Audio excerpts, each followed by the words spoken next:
Leo and Mike here. Welcome back to Grampie's Workshop. I'm so glad you dropped in today. I like when you come by. Today, there's no project today, sorry. If you're looking for a project, come back next time. But what I'm going to talk about today is I want to give an update on my war on condensation. And I guess, you know, the news headline would read, Grampie loses war on condensation. Because I did.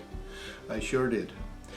Anyway, in case you're not following along, or if you just new to the channel, I want to just briefly discuss or review what I've done.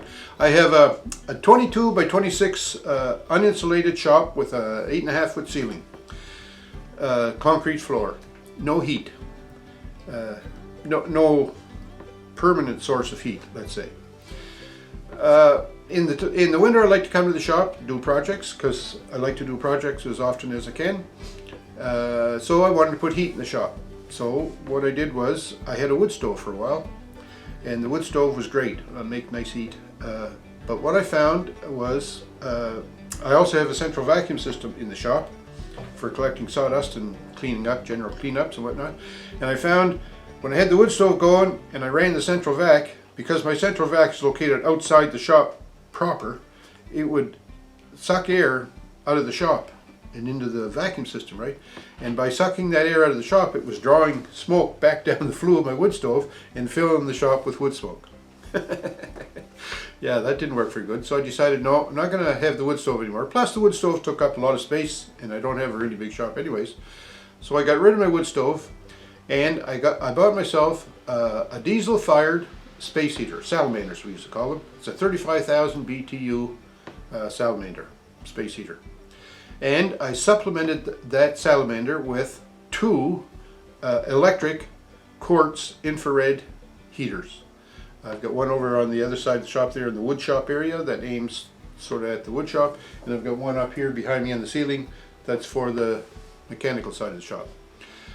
So I thought, my idea was I was going to use this diesel fired heater, turn that on when I come to the shop, let it run for 30, 40, 45 minutes, something like that. It would warm up the shop. I'd shut that diesel heater down then, and then turn on the quartz heaters if I needed them. I'd use the quartz heaters for supplement heat. That didn't work too bad, you know, like the diesel fired space heater would run for, I think the longest I ever ran it was 45 minutes.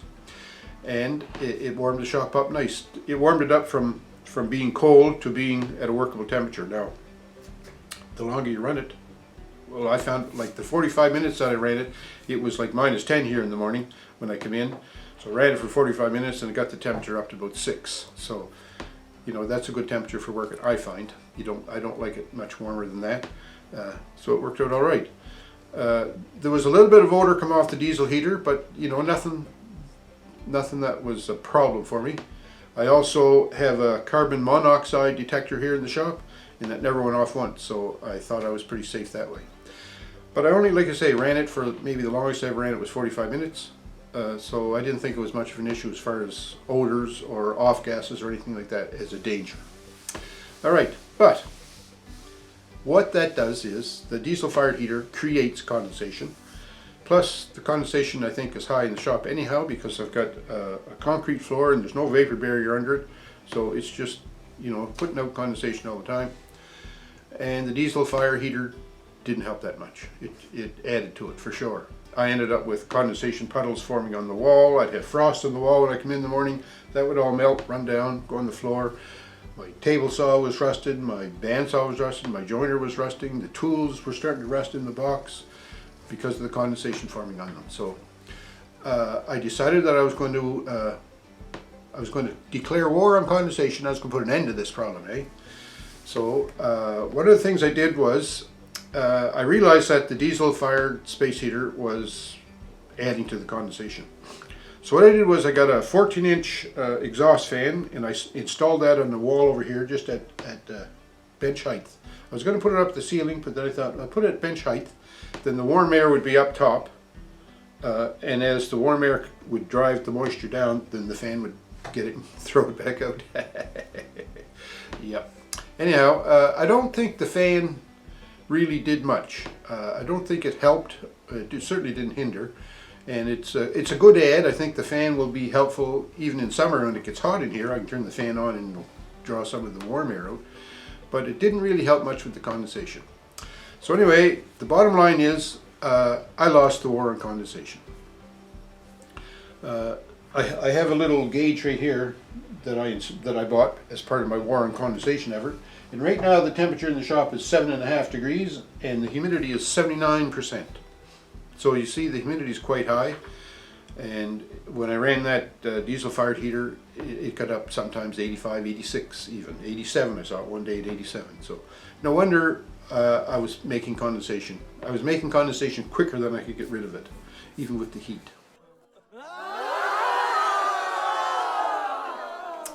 Hey, it's sticker time again at Grampie's Workshop. Boys, thanks a lot for exchanging stickers. I think this is great, exchanging stickers.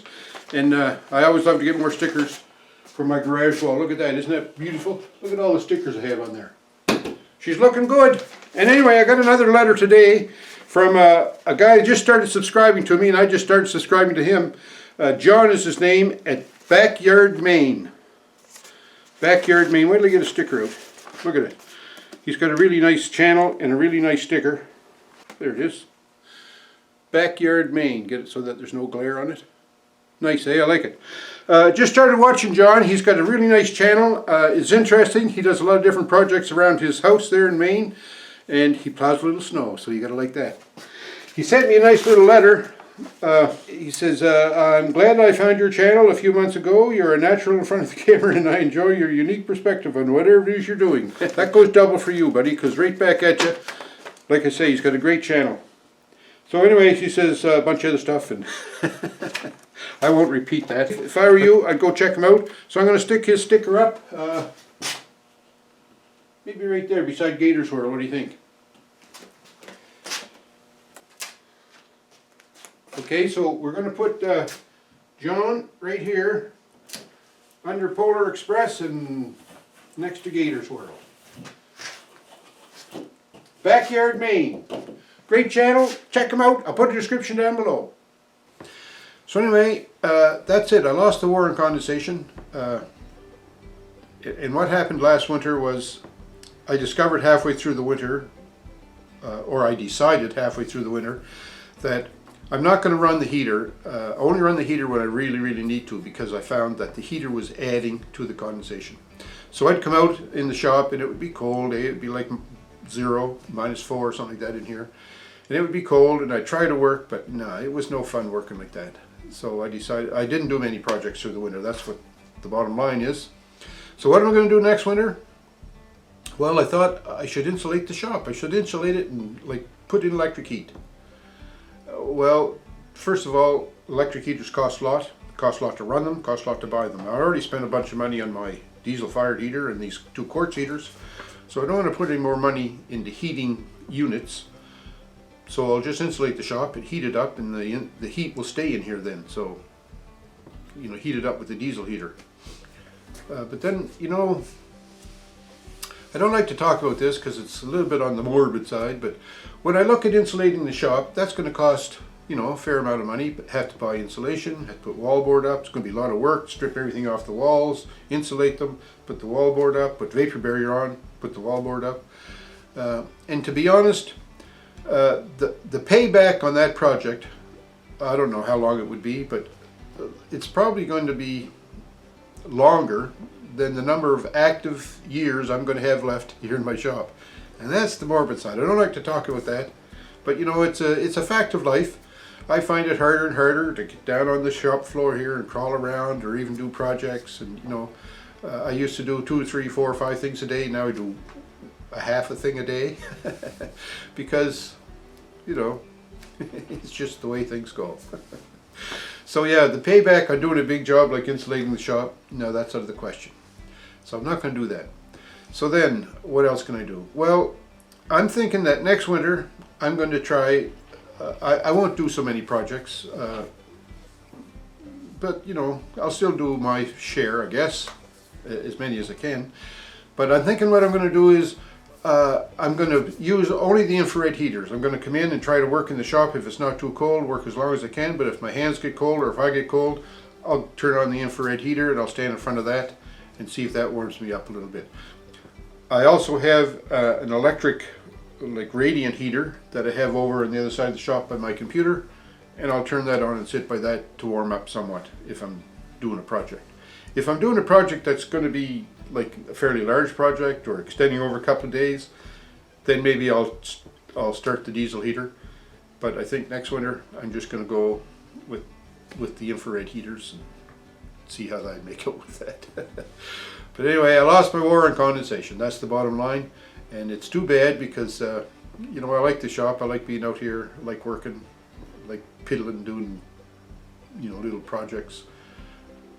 It's just good fun. That's what I like to do, and keeps me active. But anyway, we'll see how next winter goes. But like I say, I lost the war on condensation. I thought I was going to be able to beat it, but no. One other thing I want to add here is I got a good idea too to help with the heat for next winter. And I got this idea from a really good friend of mine on YouTube. He's a YouTube creator, Gator's World. If you get a chance, check out Gator's World. I'll put a link up here. Gator had this idea. He has got a passive solar heater in the window in his shop. He's got a shop with a window in it that faces the sun a lot, I guess. And the window only looks to be maybe, you know, 2 feet by 3 feet. Not a big window. But he put a bunch of pop cans in that with a plenum on the top and the bottom.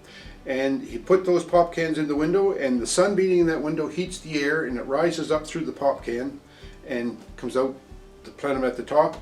And he says he gets a significant amount of heat from that passive solar heater, and he calls it free heat. So I like that idea, Gator, and I'm going to try and make one this summer, and I'm going to put it on the side of the camp here and see if I can get some heat from that. So pretty neat idea too. So I'm going to use my infrared heaters and this passive solar array next winter for heat in the shop.